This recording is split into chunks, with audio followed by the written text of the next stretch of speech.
In Taiwan, diners looking for a unique dining experience look no further than the Ninja restaurant in the capital of Taipei.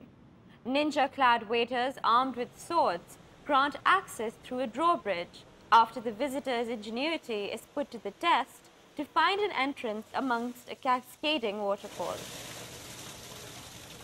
From sword-wielding waitresses to exploding fireballs, everything about the place has a ninja feel. Curious diners are plunged into the ninja experience as soon as they enter the place. With design being in the details, even the waitress's pens have been cunningly designed as deadly throwing darts.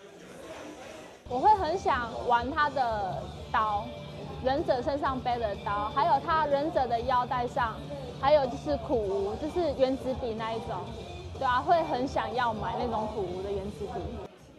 The food comes secondary to customers intrigued by the props, and many are keen to try the outfits and the swords themselves. 就是我觉得他们的那个服装还蛮特别，就是跟他们餐厅的主题还蛮搭的。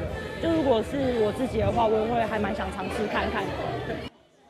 The swords have proved a particular success, and the manager has plans to capitalize on the restaurant's weaponry.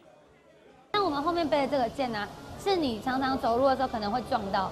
那有的客人会莫名其妙从你后面把剑抽出来。那我们以后的设计就是每把剑里面都会写字，它里面可能写刺身，可能写试管。那你抽到是什么，我们就送你什么。可是如果你抽到的是小费200，那你就要给我们了。对，我们以后的设计是变这样。 At a place where even the menus burst into flame, the eatery gives the people in Taiwan a chance to have a fantastically unique dining experience.